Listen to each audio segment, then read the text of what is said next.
네, 안녕하세요. AI 코딩 에이전트의 등장과 소프트웨어 엔지니어 그리고 엔지니어링의 미래라는 주제로 오늘 말씀드릴 저는 이제 클라우드 바리스타의 커뮤니티 개발자이자 마이시큐 회사 대표인 박재용입니다.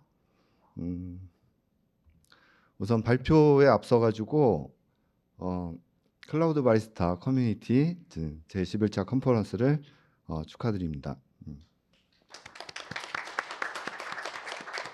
이 뒤에 배경은 제가 제주도 오면서 밖에 풍경이 너무 좋더라고요. 그래서 직접 사진을 찍었는데 한 장 찍었는데 이렇게 쓰게 될 줄이야 몰랐습니다. 네, 첫 번째로 바이브 코딩을 많이 들어보셨을 텐데 이게 뭔지 조금 데모 영상을 한번 보고 시작하겠습니다. 혹시 클라인 서브 아시는 분 계신가요? 클라인도 이 바이브 코딩인데 이 커서 뭐보다 더 일찍 나왔고 오픈 소스이긴 한데 다시 백해서 오른쪽 밑에 글씨가 잘 안 보이는데 얘한테 트위터 서비스를 만들어줘 이렇게 문장 하나만 이렇게 쳐주면은 얘가 이제 계획을 하고 트위터 서비스를 만들기 시작합니다. 이게 좀 시간이 한 10분 정도인데 이거를 제가 한 1분 쪽으로 줄였어요. 그래서 좀 빨리 넘어갈 텐데 뭐 이런 식으로 하면서 자기가 얘는 이제 웹 브라우저까지도 자기가 내장 브라우저가 있어요. 그래서 마우스 포인터를 제가 움직이는 게 아니고 자기가 테스트를 해요. 포인팅 하면서 거기 트윗도 자기가 직접 넣어보고 잘 되네 하고 뭐 이건 안 되네 이러면서 자기가 수정해 가면서 개발을 합니다. 대신 오른쪽 상단 보면은 이렇게 돈이 이제 나가는 거를 볼 수가 있을 거예요.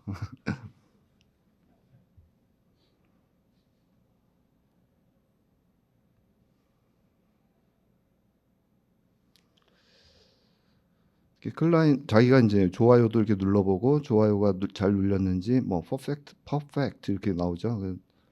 그렇게 나오고 근데 다 끊었어요. 제가 너무 길어가지고 직접 결과가 나오면 제가 화면을 띄워가지고 이건 이제 제가 하는 거고요. 실제로 트윗도 날려보고 뭐 이렇게 할 수 있습니다.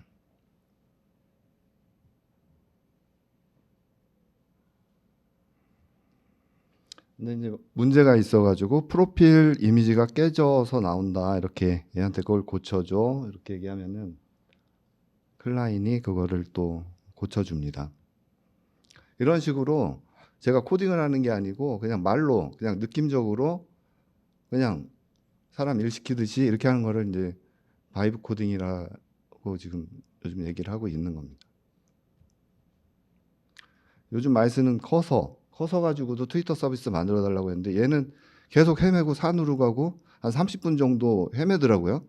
그래가지고 얘는 성공할 때도 있어요. 그러니까 바이브 코딩의 특징이기도 해요. 그래서 이런 실패 사례도 하나 넣어놨고요. 그다음에 클로드 코드 써보신 분 계신지 모르겠지만은 클로드 코드에 제가 GitHub 액션에 클로드 코드를 등록해놓고 이슈를 등록하는 거예요. 예를 들면 readme.md 파일에 주요 기능 이렇게 추가해줘 뭐 이렇게 하고서 제가 이슈를 등록을 이렇게 합니다. 그 다음에 클로드한테 처리해달라고 제가 멘션을 달아줘요. 그러면은 이것도 엄청 빨리 돌린 거예요. 이게 좀 시간이 걸리긴 하는데 클로드가 자기한테 일이 떨어진 거를 알고 리드미를 막 작성을 해요. 작성을 하고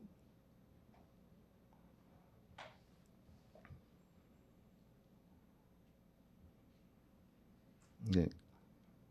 결과가 나오면 제가 PR을 올리고 이거를 머지까지 시켜가지고 코드에 반영을 할 수가 있어요. 일종의 오픈소스 개발자가 하나 늘어났다고 볼 수가 있는 거죠.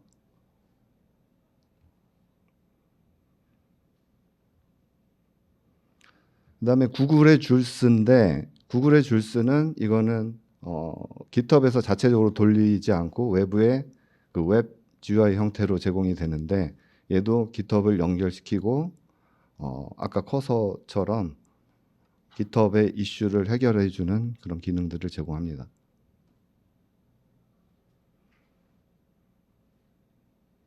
그것뿐만이 아니고 오픈소스 개발자가 하는 일들을 거의 다 한다고 보시면 되겠습니다.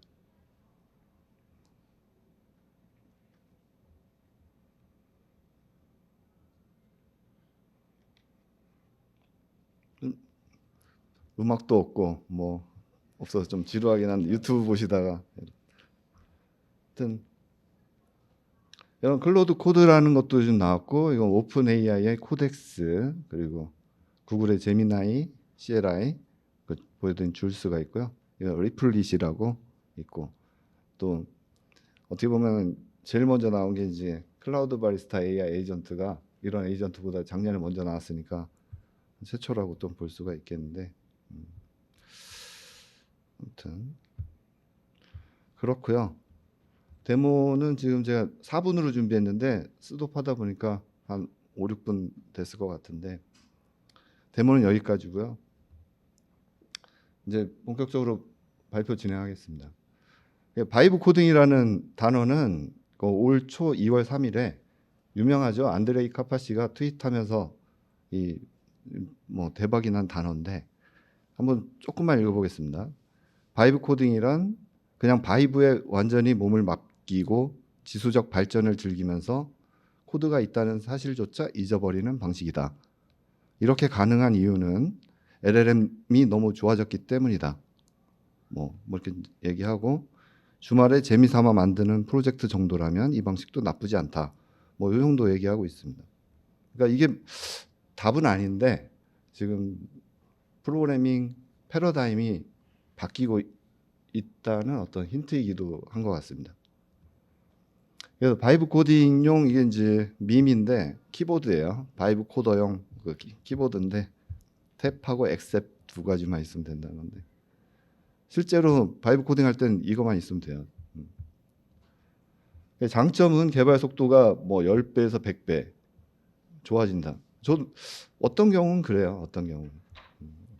단점은 이게 이제 프로토타입 아직 2025년 기준으로는 프로토타이핑은 뛰어난데 이걸 실제 프로덕션으로 만들어 나갈 때는 어려워요. 그래서 한계가 있어요. 그래서 뭐 멋있게 표현하면 제로 투 원은 잘하지만 원 투에는 힘들다. 뭐 이렇게 볼 수가 있겠습니다. 네, 다음은 이런 바이브 코딩이 되는 이유는 이 AI 코딩 에이전트가 있기 때문인데 이런 AI 에이전트가 뭐고 이게 원리가 뭐고 뭐 이런 것들을 좀 보겠습니다. 네, 이건 제가 표를 한번 정리를 해봤는데요. AI 코딩 에이전트 2025년 맵이라고 보면 됩니다. 위에가 제너럴 퍼포스 그리고 밑에가 스페셜 퍼포스라고 보면 되고 오른쪽이 어시스턴트 왼쪽이 에이전트인데요. 제너럴 하면서 에이전틱한 툴들이 코딩 에이전트들이 이제 커서, 클라인, 깃헙 얘들이 이제 좀 대표적이고 커서가 잘 나가죠. 그다음에 TUI나 CLI 버전에서는 클로드 코드가 잘 나가고 있고요. 그다음에 어시스턴트 모드에서는 뭐 여러분 많이 쓰시는 챗GPT, 클로드, 제미나이가 있고 IDE는 커서, 깃헙, 코파일럿 정도가 되겠습니다. API는 현재 클로드 오퍼스 4랑 소넷 4가 성능이 제일 좋고요. 에이전트 같은 경우는 얘들은 그 스페셜 에이전트인데 그냥 웹 만드는데 특화돼 있다거나 아니면 지금 클라우드 바리스타 AI 에이전트처럼 클라우드에 특화돼 있거나 뭐 이런 에이전트들인데요. 러버블이 잘 나가고 있습니다. 리플릿 아시는 분도 아실 테고요. 그다음에 특화된 버전은 이제 아마존에 특화된 애들, 긴랩에 특화된 애들, 코드 리뷰에 특화된 애들 이런 종류가 엄청 많아요. 그 엄청 많은 것 중에 좀 대표적인 것들을 골라봤습니다. 그래서 이것들을 조사하면서 제가 저뿐만이 아니고 이거 개발하시는 분들의 경험을 제가 정리를 해봤는데 이 개발을 예전에 그 챗GPT 나오기 전에는 보통 검색하고 커뮤니티에서 카피 앤 페이스트하고 커스터마이즈 하는 식으로 이제 제가 개발을 해왔잖아요. 근데 이제 챗GPT, 클로드, 제미나이, 챗GPT 등장이 2022년 11월 30일로 알고 있어요. 근데 보통 우리는 2023년부터 했겠죠. 2023년부터는 프롬프트 날리고 이제 제너레이트 코드를 한 다음에 그걸 리뷰하고 카피 앤 페이스트 한 다음에 커스터마이즈 하는 식으로 지금 상당히 많은 분들이 이렇게 하고 있을 거라고 생각을 합니다. 그다음에 에이전트 모드가 올해 상반기에 나왔어요. 이때부터 분위기가 많이 바뀌었는데 안드레이도 2월 달에 바이브 코딩을 얘기했고 저도 이 에이전트 모드를 처음 보면서 정말 깜짝 놀랐습니다.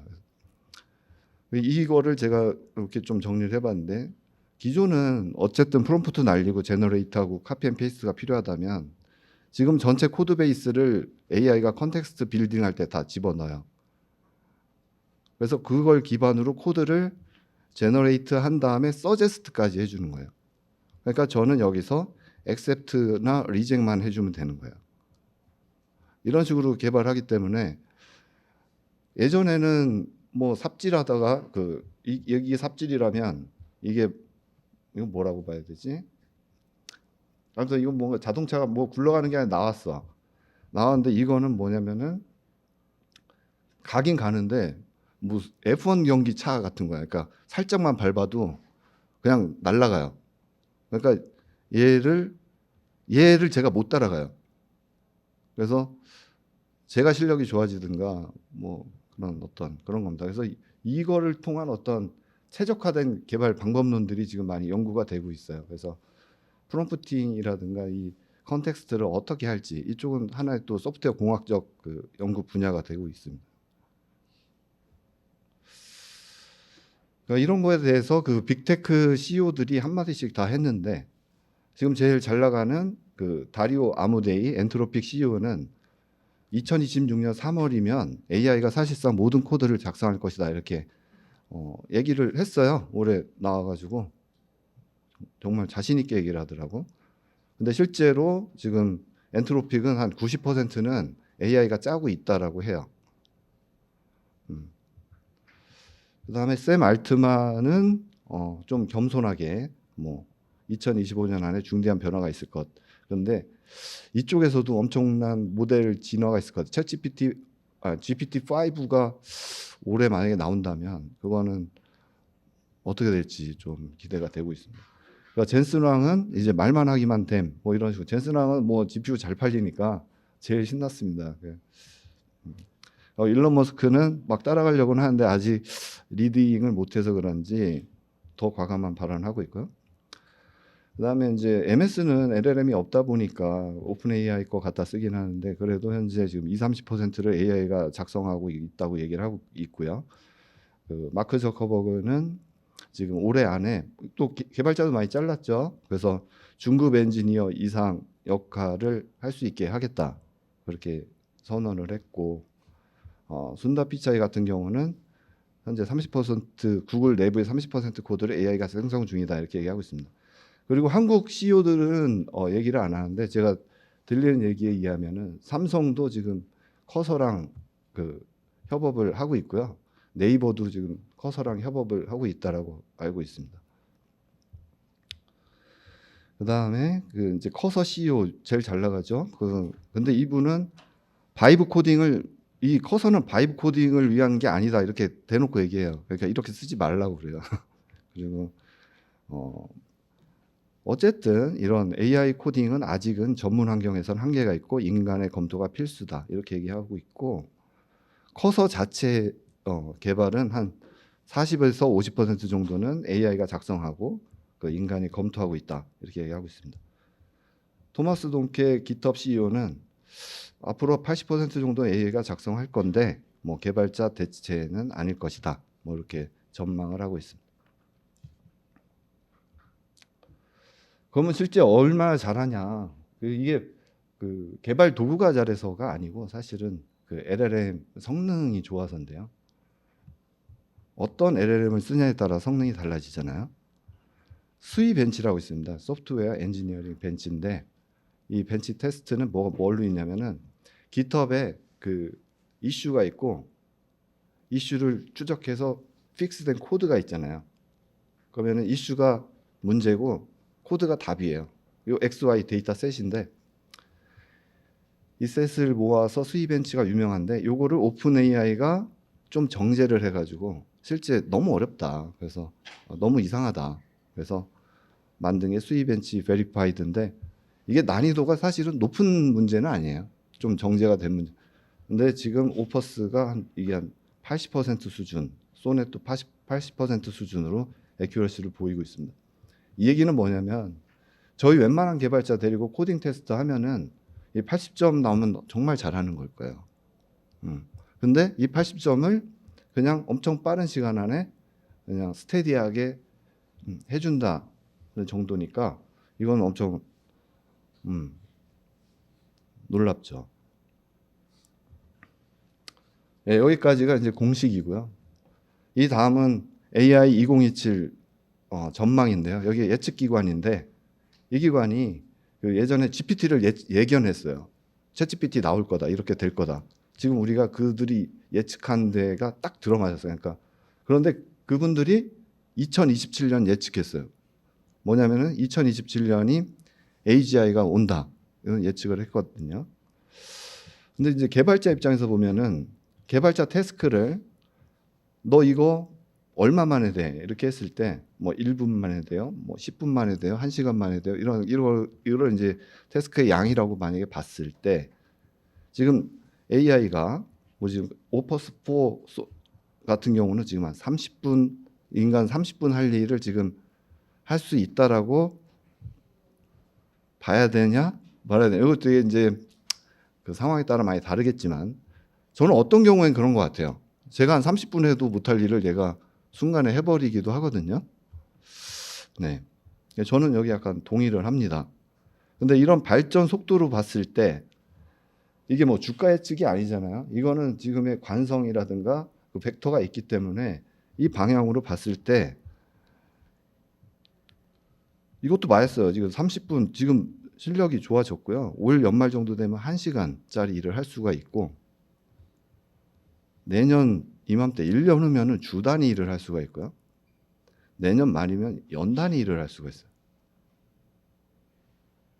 이렇게 되길 바라는 분도 있고 아닌 분도 있겠지만 네, 예측 현재 지금은 그렇습니다. 그리고 더 문제는 1분에서 1시간으로 끌어올리는 건 정말 어려운 일이에요. 얘가 계속 1시간짜리 일을 그렇지만 이게 만약에 1시간 넘고 주 단위가 넘어가기 시작하면은 얘는 어느 수준 이상 올라갔기 때문에 그 뒤로 연 단위까지 가는 거는 엄청 빠른 속도로 진화할 가능성이 있어 보입니다. 이거를 사실 빼려다가 좀 공포 조성하는 것 같아가지고. 그다음에 이건 더 무서운데 그럼 2027년 이후로 어떻게 되냐.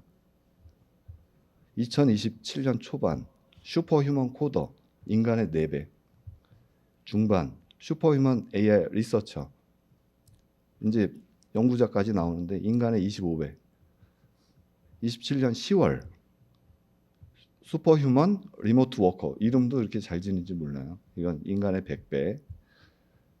2027년 말 슈퍼 인텔리전트 AI 리서처 250배. 2028년 초 여기가 드디어 ASI가 나옵니다. 아티피셜 슈퍼 인텔리전스, 초인공지능 2000배. 이렇게 전망이에요. 전망. 문제는 얘들이 2000배가 아니고 수십만 대가 동시에 협업을 한다는 거예요.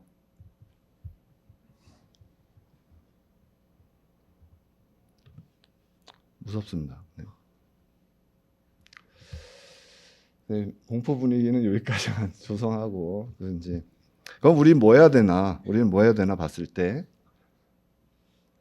저런 거 만들어야죠. 소프트웨어 엔지니어들은 이제 저런 걸 만들어야 되는데 저거 만들려면은 뭐 여러 가지 제약 조건이 많아서 만들고 싶어도 못 만들잖아요.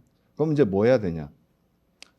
저는 이제 AI 에이전트 만들어야 된다라고 생각을 하고요. 실제로 AI 에이전트 만드는 일들이 많아지고 있고 이쪽으로 가고 있습니다.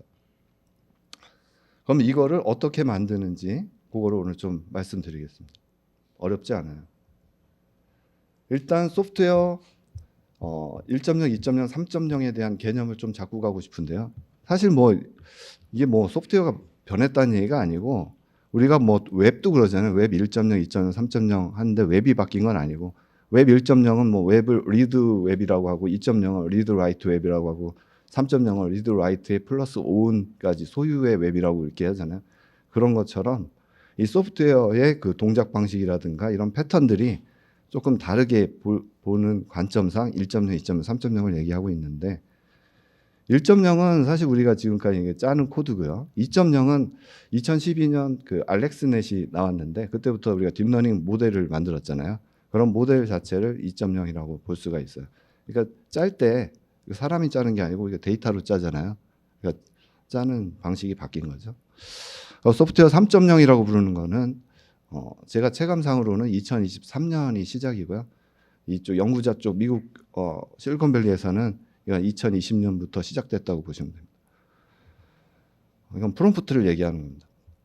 제가 2023년에 그 소프트웨어 3.0이라는 키워드를 제가 만들기는 했어요. 근데 그 이후로 이제 많이 쓰긴 하는데 LLM이 열어가는 새로운 프로그래밍 패러다임이라는 제목으로 좀 정리를 해놓은 게 있습니다.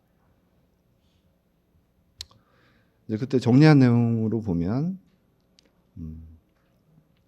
이제 1.0, 2.0 뭐 개념이 어려운 건 아니에요. 1.0은 프로그래밍으로 이제 개발한다고 보면 되고 2.0 트레이닝으로 한다고 보면 되고 3.0은 뭐 프롬프트 엔지니어링으로 짠다 이렇게 보면 되는데 요즘 프롬프트 디자인이라는 용어도 많이 쓰죠. 근데 차이가 뭐냐면 소프트웨어 1.0은 어쨌든 로직이 결정적이에요. 그러니까 2.0은 결정적일 수도 있고 비결정적일 수도 있어요. 이게 이제 예측이라든 일 땐 그렇지만 생성형일 땐 좀 달라지긴 하고 3.0은 이제 생성형이기 때문에 기본은 비결정적인데 여기 뭐 템퍼레처 개념 아시는 분도 있지만 템퍼레처를 0으로 하면은 이제 결정적 모델로 바뀌기도 합니다. 어쨌든 제가 한 30년 개발했는데 30년 개발하다가 가장 놀란 게 이 인 컨텍스트 러닝이에요. 이게 뭐냐면은 기존까지는 뭔가 로직을 짜던 모델이 있던 어떤 값이 들어가면 그 값이 나와야 되는데 얘는 내가 말하는 거에 따라서 카멜레온처럼 바뀌는 거예요. 심지어 결과를 제이슨으로 만들어 달라고 했더니 제이슨으로 만들어내요. 그럼 이걸 가지고 제가 프로그래밍을 할 수가 있잖아요. 이게 작년 2023년 제가 이거를 3월 정도에 실제 해보고 진짜 너무 놀라가지고 며칠 동안 진짜 뭐 그랬어요. 네. 아무튼 근데 이게 지금 이런 것들이 에이전트화까지 돼서 하여튼 이 체인지의 근본은 이 컨텍스트 러닝이 가능하다는 거. 이게 정말 놀랍다는 겁니다. 한 가지 더. 1.0은 GitHub, 2.0은 허깅 페이스, 3.0은 뭐 프롬프트 라이브러리 이렇게 있는데 3.0은 아직 GitHub 같은 게 없어가지고 이쪽도 뭔가 하나 있으면 좋겠다는 생각이 들고요. 요거는 그래서 이제 AI 에이전트 아키텍처를 그려봤는데 사실 아키텍처는 제가 이것도 2023년에 스케치해 놓은 건데 지금과 구조는 크게 다르지 않아요. 근데 AI 에이전트라는 건 뭐냐면은 목표를 주면은 그 목표를 자율적으로 달성하는 거를 이제 AI 에이전트라고 하는데 AI 에이전트를 만드는 거는 이제 소프트웨어 1.0, 2.0, 3.0의 특징들을 잘 조합시켜서 오케스트레이션해서 만든다. 이렇게 보시면 되는데 좀 추상적이죠. 그래서 요거를 제가 논문 이런 거 잘 안 쓰는 사람인데요. 이런 것들을 또 써봤어요. 이 코드들 모아가지고 에이전틱 루프라는 거를 이제 이번 학회에서도 발표를 했는데 정말 추려가지고 이거 참 제가 봐도 아름다운 코드라고 생각이 들어요. 그래서 이게 사실은 에이전트의 모든 거야. 그 에이전틱 루프라는 게 있고요. 여기 버그가 하나 있어요. 그 버그가 하나 있으니까 한번 찾아보세요. 아무튼 소프트웨어 1.0은 흰색, 2.0은 LLM, 3.0은 MSG로 이렇게 표현해 놨는데 이게 사용자가 예를 들어서 아까 트위터 서비스를 만들어줘 이렇게 유저 인풋이 들어오면은 거기에 추가 프롬프트가 더 붙어가지고 MSG라는 메시지라는 이제 프롬프트가 만들어지고요. 그게 이제 이게 무한 루프를 일단 돕니다. 무한 루프를 돌면서 LLM한테 그 메시지가 가고 LLM은 거의 출력으로 뭐 아웃풋 같은 경우 트위터를 만들겠습니다. 그리고 트위터를 만들기 위한 도구 콜들이 와요. 예를 들면 파일을 만든다거나 웹브라우저를 띄운다거나 웹브라우저의 특정 포인트에 어떤 값을 클릭한다거나 값을 넣는다거나 이런 다양한 액션들이 와요. 이런 액션들은 요즘 MCP 하시겠지만은 수많은 도구들이 또 표준화돼서 나와요. 그런 것들을 얘가 지금 쓸 수 있게 됐고요. 그러면 얘가 그거 출력해주고 별거 없어요. 얘는 툴만큼 콜해주면 돼요. 콜하고 그 콜한 결과를 다시 프롬프트로 만들고 다시 또 루프 타는 거야. 이거 반복이에요. 별거 없죠. 그러다가 툴도 다 끝났고 다 끝났어. 그러면 다시 또 유저 주인님 말씀하세요. 이렇게 되는 거예요.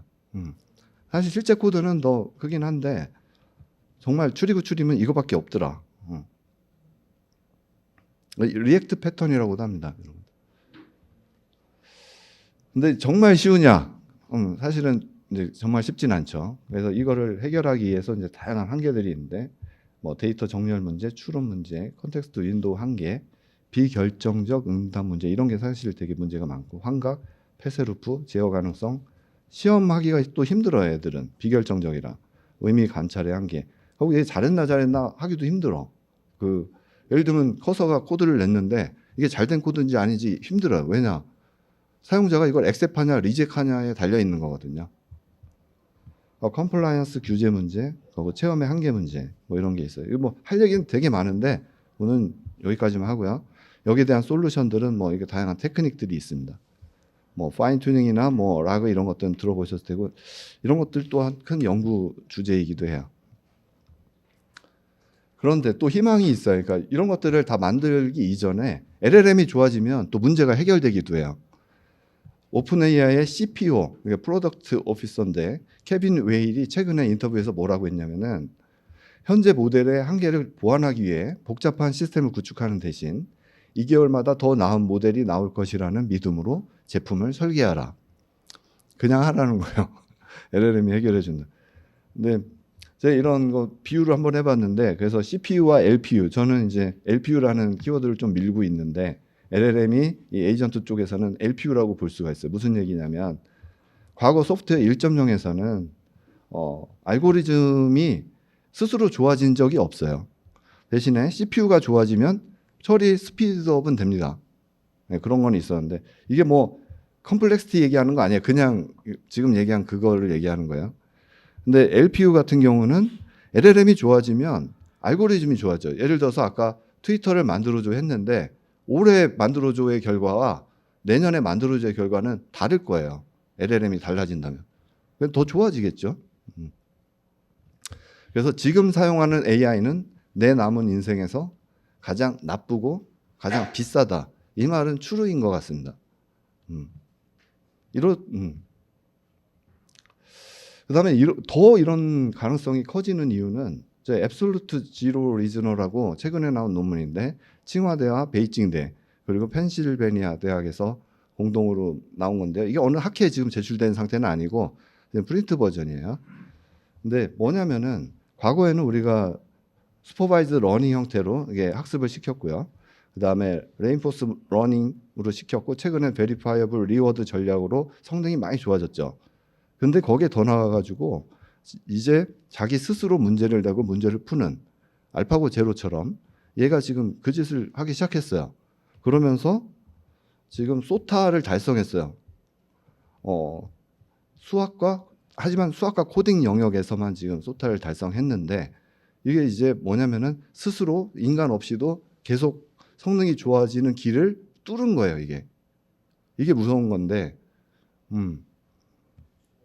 그렇습니다.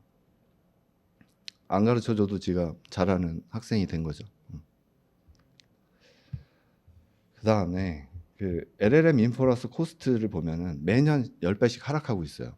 LLM 가격이 싸지고 있고, 지능은 점점 좋아지고 있고, 가격은 계속 싸지고 있고, 이 AI를 이제 점점 더 많이 쓰게 될 가능성이 높아지는 거죠. 뭐 비유를 하면 전기값 떨어진 거에 비유하면 72년 정도 빨리 가격이 떨어지고 있다 이렇게 보기도 합니다. 네, 이제 조금 더 이제 소프트웨어의 궁극적 파이널 버전을 좀 말씀드리고 싶은데 이게 지금도 마인드웨어 AGI가 나오면 앞으로 우리 소프트웨어는 이런 마인드웨어가 될 가능성이 높아요. 코드가 굳이 필요가 없는 거예요. 이게 뭐냐면 지금도 돼요.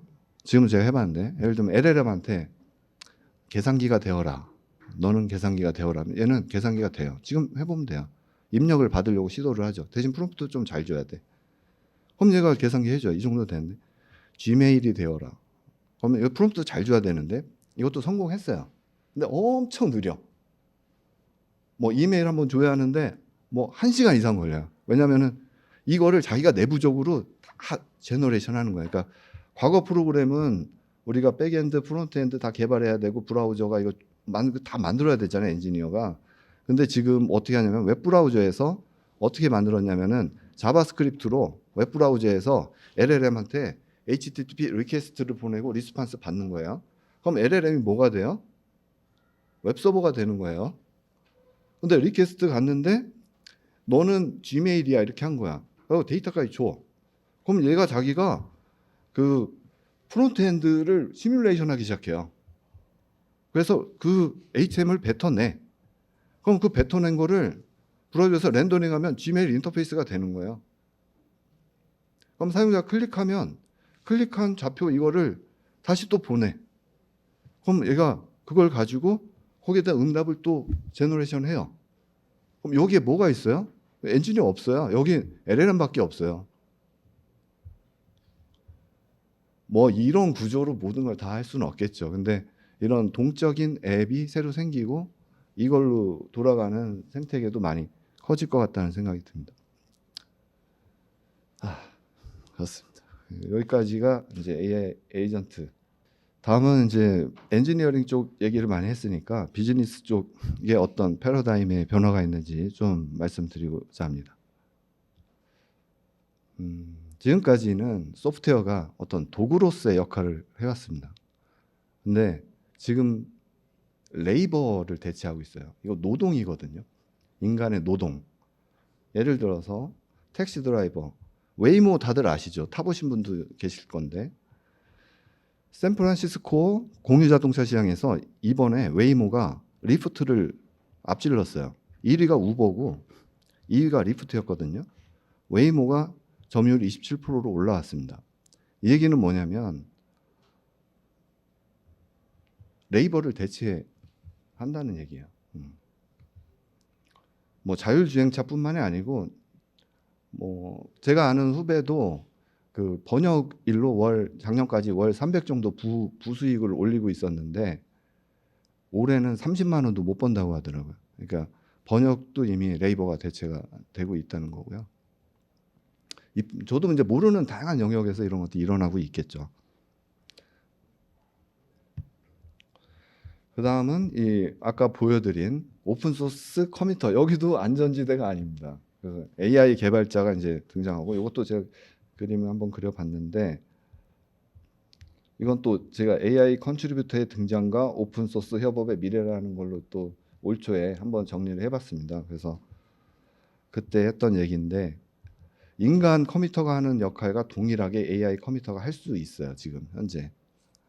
그리고 저는 비즈니스 모델로 이걸 사업화 한번 하고 싶어가지고 AI 컴퓨터 풀을 만들고 이 풀에서 오픈소스 개발자로 파견을 내보내는 거예요. AI를.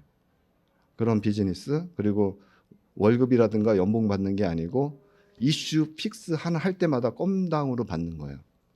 그런 사업을 현재 준비 중이고 그런 와중에 지금 이런 빅테크들도 그런 사업에 뛰어들고 있어요.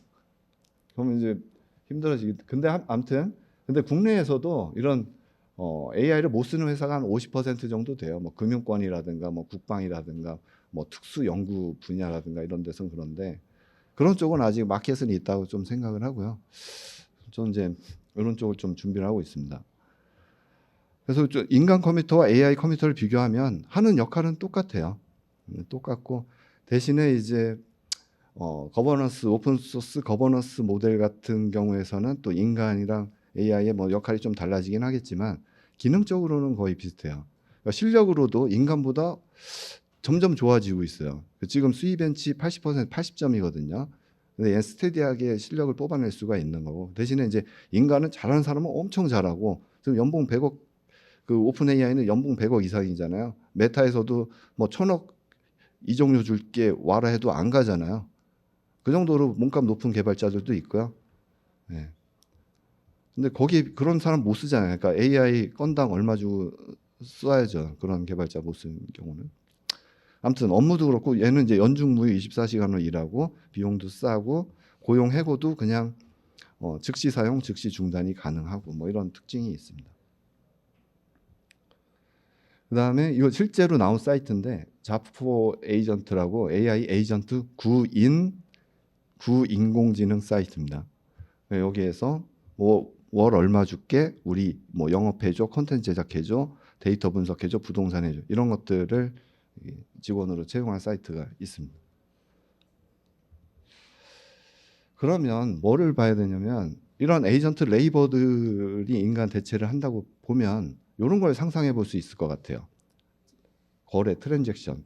기존까지는 휴먼 투 휴먼 트랜잭션밖에 없었잖아요. 뭐 최근에 뭐 있지만은 그래서 휴먼 에이전트, 에이전트 투 에이전트, 에이전트 투 툴 이런 트랜잭션이 뭐 지금 많이 나오고 있고 실제. 그다음에 이런 것들의 페이먼트 모델도 좀 바뀔 수가 있을 것 같아요. 우리가 옛날 소프트웨어 살 때는 그냥 윈도우 한 박스를 샀잖아요. 지금은 사스 형태로 구독을 하고 있죠. 앞으로는 이게 트랜잭션 건별로 마이크로 트랜잭션으로 갈 가능성이 높고 그런 것들을 하기 위해서는 뭐 이제 인프라가 구축돼야 되겠지만은 그 마스터카드 같은 경우는 에이전트 페이라는 카드를 내놨어요. 그래서 이거는 에이전트가 쓰는 거예요. 에이전트가 알아서 쓰고 일정 규모 이상이면은 인간한테 컨펌 받는 이런 페이먼트가 이제 소프트웨어적으로 필요하고요. 최근에 그 USD 스테이블 코인이 이제 많이 보편화되고 있고 또 뭐 비트코인 라이트닝 네트워크라고 아시는 분도 있겠지만 제로 수수료 실시간 이런 어떤 마이크로 트랜잭션 할 수 있는 인프라들도 구축이 되고 있어요. 그래서 이런 걸 기반으로 에이전트 이코노미가 성장할 가능성이 매우 높다 이렇게 볼 수가 있습니다. 이게 다양한 시나리오가 있는데 이런 것들은 좀 생략하겠습니다. 그리고 미국의 잡 마켓을 분석했는데 소프트웨어 엔지니어 잡 마켓을 보면 AI 분야와 난 AI 분야를 보면 최근에 AI 분야는 444% 성장을 했고요. 그러니까 잡 포스팅이 그만큼 증가했다는 거예요. 나머지는 마이너스 9%예요. 이건 하락폭이 더 커지지 않을까 싶어요. 왜냐하면 이분들이 이걸 또 다 해버릴 거기 때문에. 그리고 이제 CB 인사이트에서 매년 AI 100이라고 이거 레포트를 내는데 여기 보면 다양한 분야에서 새로운 신사업 영역들이 열리고 있어요. 이게 AI 분야에. 뭐 다 설명 못 드리고요. 다음은 AI가 인프라가 돼가고 있다. 이렇게 이건 뭐 이미 다들 아시는 얘기잖아요. 그러니까 AI는 이제 전기급, 인터넷급, 클라우드급 수준의 인프라가 이미 돼버렸다고 저는 생각을 합니다. 왜냐하면 지난달에도 AI 한번 다운됐잖아요. 챗GPT. 그러니까 한 번만 다운되는 게 아니고 여기 이제 스테이터스를 보면 스테이터스 오픈AI.com 가면 이게 저기가 되고 있어요. 모니터링이. 이럴 때마다 전 세계에서 생산성 급 저하 또는 개발자 패닉이 오는 분들도 있을 거고요. 그래서 AI 기반으로 무엇인가 한다고 하면은 반드시 이 AI 블랙아웃에 대비한 그런 전략이 필요하다고 생각을 합니다. 다음은 AI 양극화에 대해서 말씀드리겠습니다. 2022년 챗GPT가 월 $20였잖아요. 이때는 빌 게이츠도 $20, 저도 $20였어요. 근데 올해가 되면서 $200짜리도 나오고 뭐 제미나이 같은 경우는 울트라 버전 거의 한 $250 이렇게 나오고 있습니다. 여기서부터 이제 갈등이죠. 저도 필요할 때만 결제를 이렇게 해서 얘들은 그때그때 쓰고 있어요. 뭐 논문 쓸 때라든가 뭐 이럴 때는 이제 좀 도움을 받죠. 그 다음에 이제 앞으로 2027년이 되면 어떻게 될 건가 제가 전망을 해봤는데 아마 이런 게 있을 거예요. 소프트웨어 엔지니어 월 $10,000, 리서처 월 $20,000, 뭐 이런 상품이 이제 나올 수도 있는 거예요. 그리고 이거는 제 얘기가 아니고 오픈 AI에서 이미 얘기가 흘러나오고 있어요. 이미 얘들은 2년 전 버전이 아마 저는 있을 거라고 생각해요. 최소한 1년 전 버전은 내부적으로 돌리고 있어요. 근데 그런 것들이 점점 커지고 있고 더 문제는 자기들은 좋은 거 쓰는데 고객들한테는 좀 덜 떨어지는 애들 준다는 거죠. 이렇게 될 수밖에 없겠죠, 기업 입장에선. 왜냐하면 자기가 똑똑한 거 쓰고 너는 좀 덜 똑똑한 거 써가 기본이에요. 또 하나는 메타라마 같은 경우 지금 회사 내부에 논의가 있었다고 하잖아요. 지난주에 클로즈드 소스로 전환해야 된다. 이런 또 주장이 나오고 있대요. 그러니까 저희가 오픈 소스가 클로즈 소스로 바뀐 경험 사례는 많고, 저도 개발해 놨는데 너 왜 상용 썼어? 이렇게 하면은 사실 소스가 라이센스 정책이 바뀌어가지고 저가 개발할 때는 오픈 소스였는데 지나고 보니까 상용이었네? 뭐 이런 것도 있어요.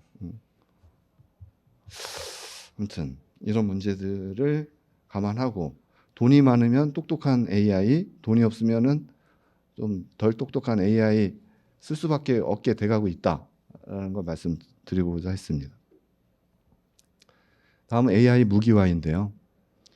AI가 뭐 드론이 많이 살상 드론 요즘 전쟁이 많아서 많이 들어보셨겠지만 AI 자율살상 드론 로봇, AI 사이버 공격 해킹 이런 것들은 지금 엄청 날 것 같아요. 공격 해킹, AI 가스라이팅 이거는 이제 예를 들면 뭐 사회주의나 공산주의 쪽 AI 쓰면은 얘가 그쪽 사상 이데올로기를 심죠. 그런 문제들, AI 공급 차단 문제, 마치 미국이 스위프트에서 러시아를 빼버리듯이 AI 공급망에서 나라를 제껴버리는 게 일종의 또 제재가 될 수가 있는 겁니다. 그래서 이 써버린 AI가 정말 저도 중요하다고 생각을 하고 있고요. 이건 이제 스탠포드대 휴먼 센터드 아티피셜 인텔리전스 기관에서 나온 레포트인데요. 그 투자 규모를 보면 미국이 압도적으로 1등이에요. 65.9% 투자 규모로 보면 중국이 16%, 다음이 영국이 3.9%, 뭐 이렇게 쭉 있는. 한국은 지금 현재 1.3%입니다. 그래도 이 정도 하는 건 되게 선방이긴 한데 뭐 지능의 게임에서는 똑똑한 놈 아무리 뭐 나도 좀 똑똑해도 더 똑똑한 놈한테는 안 돼요. 이 게임 자체가. 게임 무조건 지는데 무슨 게임이 되겠습니까? 그래서 한국 지금 이제 정부에서 100조 원 투자 유치를 얘기를 했고 저도 이런 것들이 정말 잘 됐으면 좋겠다고 생각하고 있고요. AI 데이터 센터 건설, 그다음에 고성능 그래픽 GPU 5만 개 보유 뭐 이런 얘기들이 쭉 나오고 있습니다. 잘 됐으면 좋겠다고 생각을 하고 있습니다. 네, 마지막입니다. 이런 AI 세상이 되면서 뭐 제가 평소에 이제 이런 생각들을 좀 가끔씩 하는데 일단 인간의 결정권이 인간에게서 AI로 좀 전환되고 있는 것 같아요. 결정권 기준으로 보면 위쪽이 AI가 결정, 밑에가 인간의 결정. 뭐 요즘 많이 쓰는 휴먼 인 더 룹, 그다음에 AI 인 더 룹 이런 식으로 표현도 되겠죠. 그다음에 이런 결정권을 어떤 중앙화시킨 결정 집단이 해주느냐 아니면은 분산화하느냐 이렇게 볼 수가 있습니다. 인간 사회를 이런 결정을 기준으로 이렇게 또 볼 수가 있죠. 그래서 자본주의 같은 경우 이거 이제 개인이라든가 조직들이 자본을 소유하고 어떤 결정을 하는 이게 분산된 형태로 이게 살아가는 사회죠.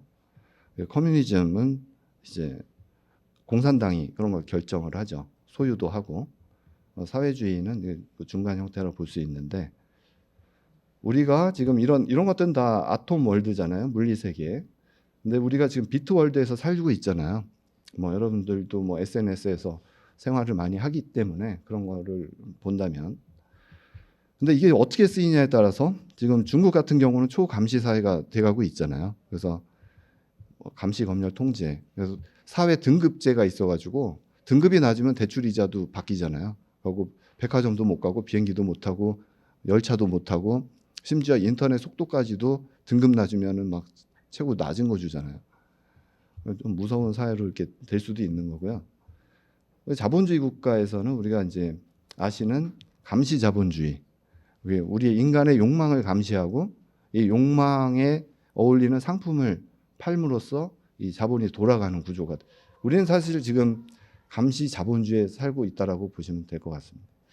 근데 너무 이게 안 좋잖아요. 그러니까 유튜브 너무 많이 보면은 또 이상하게 되잖아요. 그래서 브레인 로트라는 단어가 있잖아요. 그래서 뇌가 썩는다. 그래서 유튜브 여러분들 많이 보시지 말고 저도 유튜브 많이 안 보고는 있는데 아무튼 그래서 우리는 이 번영과 안전과 평화로운 시대로 갔으면 좋겠다라는 말씀을 드리고 마지막으로 과거 아톰월드에서는 토지, 노동, 자본이 생산의 삼노소였다면은 이 비트월드에서는 토지가 클라우드고 노동이 AI고 자본이 데이터다 이런 말씀을 드리고 싶고요. 그렇기 때문에 이 지금 여기 모이신 클라우드 바리스타 여러분들이 이 알고리즘 사회에 정말 중요한 역할이라고 생각을 하고요. 그다음에 우리나라 AI, 소버린 AI, 그리고 소버린 데이터 너무 중요하다고 이렇게 강조드리면서 네, 마치겠습니다. 감사합니다.